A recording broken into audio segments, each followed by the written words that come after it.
Today, we're going to be taking a look at the denim suede Strandmok from Allen Edmonds. Initially, I didn't have that much interest in this shoe, and to be perfectly honest, I don't have a lot of interest in suede shoes in general. However, there were a few things that kind of won me over with this model. Because of this, there are only a couple of suede pairs in my collection. One of the pairs that I do enjoy a lot is this pair of Leeds in sand suede. These were made by Allen Edmonds for Club Monaco. And also, these gray suede cheetah shoes, which were the original AE sneaker, released a couple of years ago. But I think another reason I was not initially interested in the shoe is because the website pictures incorrectly showed that it did not have the darker blue piping. And when I saw these in the store for the first time, I was very surprised. They looked much better in real life, and I'm not sure why they would incorrectly advertise them on their site like this. So, what was it that won me over with this model? I really liked how this navy piping contrasted with the denim suede. And in the past, AE has offered this similar color suede, but this was the first time that they had this contrast piping. The shoes came with these beige laces, which look really nice. But what I had in mind is that I wanted to replace the laces with some type of darker blue round laces that you see here, because I wanted it to match the piping. I have this pair of flat laces that match the color almost perfectly, but I just feel that the shoe looks better with round laces. I could always order a pair of darker navy round laces, but for now this is acceptable. Also, I really liked the sole and the heel stack. I liked the beige contrast stitching, and if you look at the heel and the sole, it actually resembles pretty close the work that Steve from Beatos did for me on my Rothsay boots. This model is made on the 65 last, which I've talked about before.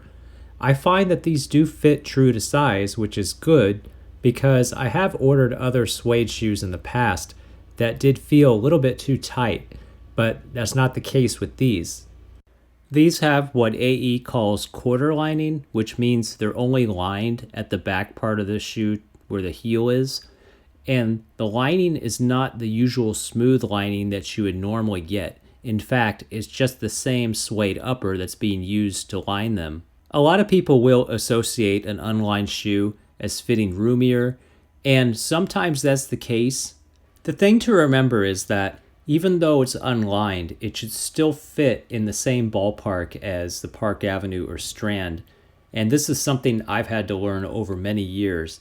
If it doesn't fit consistent with your other 65 last shoes, then you should definitely return it and exchange for one that does, because it should not fit that different from your other shoes. The sole is also plenty supportive. In fact, I cannot tell a difference between this versus the real Daynite.